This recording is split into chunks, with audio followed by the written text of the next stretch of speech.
Bonsoir, bienvenue dans votre journal. Voici les principaux titres de ce mardi 9 octobre. À l'appel de la CGT, la première manifestation de la rentrée a pour thème la défense de l'emploi et de l'industrie. Vous pouvez apercevoir derrière moi le départ de cette manifestation. Les membres du réseau fluvial toulousain veulent pouvoir circuler sur la Garonne toute l'année. Ils demandent également une brigade fluviale. Avec un chiffre d'affaires en hausse constante, les friperies ont le vent en poupe. Agir, une association Emmaüs, vient d'ouvrir sa 4e friperie aux portes d'Aucanville. C'est pas une potion magique contre les sentiments, non. Non, la révolution, il faut faire, oui. Même sans potion magique, cet irréductible gaulois, ex-Molex, est venu soutenir les Sanofi, Freescale, Air France et autres salariés en difficulté. Les manifestants souhaitent interpeller le patronat, bien sûr, mais également le gouvernement. Hollande a été élu sur certaines promesses, notamment l'arrêt des licenciements boursiers. C'est notre cas exactement. Nous, on est licenciés pour des raisons financières, boursières. Et pour nous, il n'y a rien qui a changé. Ces promesses n'ont pas été tenues. On est licenciés et on apprend aujourd'hui qu'en plus des licenciements, notre outil de production qui était censé être obsolète est remonté en Chine. Donc toutes les raisons valables de dénoncer cette situation et de s'opposer à la justification économique de nos licenciements. En France, il n'y a plus aucun emploi, plus qu'une société qui est à l'abri d'une perte d'emploi. Comme à Sanofi, par exemple, où on fait 9 milliards de bénéfices et on va licencier. Alors maintenant, toute entreprise peut faire pareil. Si le gouvernement n'agit pas, c'est la porte ouverte à toutes les fenêtres. On ne sait pas bien où on va, quoi. Nous, notre avenir est menacé. Moi, ça fait 10 ans que je suis dans l'aéronautique et j'aimerais encore y passer au moins 30. Et je ne sais pas bien si ça va durer, quoi. C'est aussi pour ça que je suis là. La manifestation a réuni 2500 personnes selon les forces de l'ordre, 9000 selon la CGT.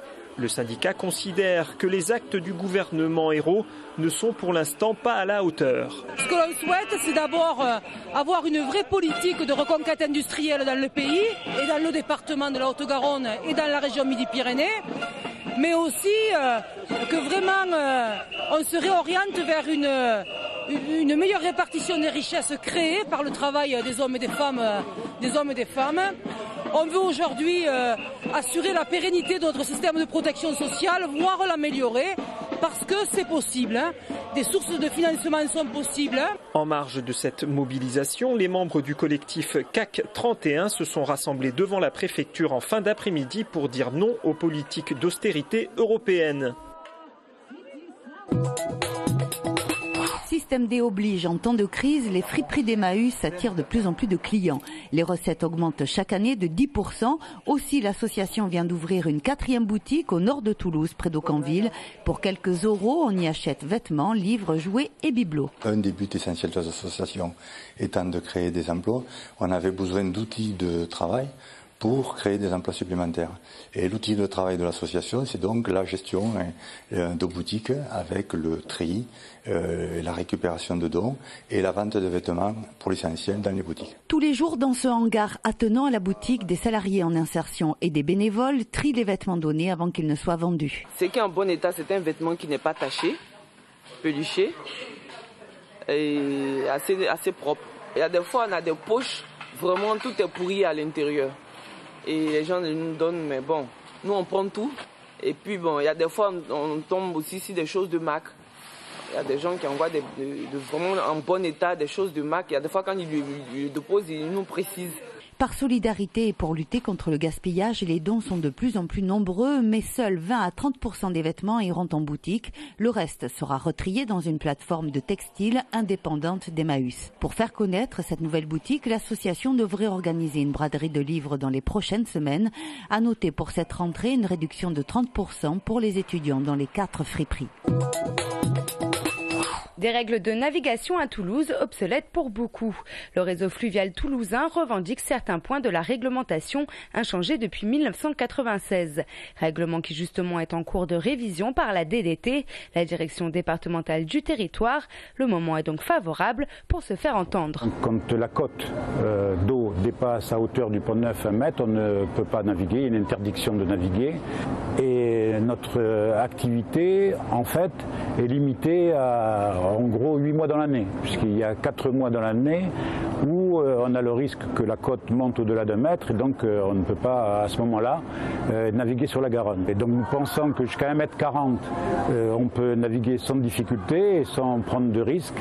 Une proposition qui fait l'unanimité pour tous les autres usagers de la Garonne, comme les associations de canoë ou d'aviron. Un autre point semble à revoir, la limitation à un tronçon pour chaque activité. Pour récapituler, il faut que ça change et que les mentalités de nos politiques, de nos fonctionnaires qui sont en charge du dossier ouvrent les yeux d'une façon différente de leurs peurs ancestrales, de ce qui peut être la crue, parce que ce sont des gens de terre, alors que nous sommes des gens d'eau, de l'eau, parce qu'on vit sur l'eau et on sait comment il faut la pratiquer et quels sont les risques et les non-risques que l'on fait courir. Une brigade fluviale est également espérée de tous, en sachant que le projet du Grand Parc Garonne est à venir, avec ses 30 millions d'euros d'investissement par Toulouse Métropole pour valoriser le fleuve. Plus d'ambition pour les transports en commun toulousains. Le 17 octobre prochain, le groupe Europe Écologie Les Verts s'abstiendra sur le vote du PDU, le plan de déplacement urbain. Ce plan qui fixe les grandes ambitions de la ville en matière de transport et qui a fait l'objet d'une enquête menée par 3 experts. Outre son manque d'ambition et des projets d'investissement qui dépassent les réelles capacités budgétaires, elle dénonce, et l'idée est soutenue par les Verts, l'absence de gouvernance dans les transports en commun de Toulouse et son agglomération. Le rapport des commissaires enquêteurs pointe assez fortement la responsabilité du Conseil général, Conseil régional, communauté urbaine, à ne pas parvenir à se mettre d'accord pour une ambition de transport qui soit à la hauteur des enjeux de la métropole toulousaine. Et je crois que dorénavant, nous devons faire émerger une nouvelle autorité qui coordonne l'action de ces 3 collectivités locales. Dans le détail, ce qui manque principalement aujourd'hui dans le PDU, selon les Verts, c'est le rallongement des quais de certaines stations de métro, trop courts. Autre priorité pour les Verts, les bus en site propre sur Toulouse et l'agglomération. De la boucle des boulevards jusqu'aux frontières de la grande agglomération toulousaine. Ça, c'est vraiment un point qu'on défend très fortement parce que justement, nous pensons que ça permettrait de développer le transport collectif sans aménagement lourd. Enfin, les écologistes défendent l'idée d'un réseau express vélo ou autoroute cyclable. C'est pour permettre aux cyclistes de rouler sur de longues distances sans entrave, avec des feux synchronisés.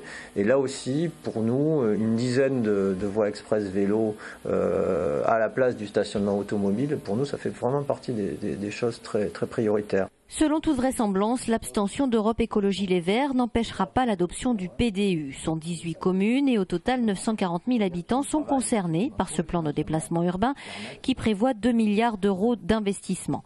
Les opposants fermes au projet, quant à eux, risquent de s'appuyer sur l'avis défavorable de la Commission pour poser un recours au tribunal administratif. À 18 mois des prochaines municipales, les Verts se félicitent de faire vivre le débat au sein de la majorité.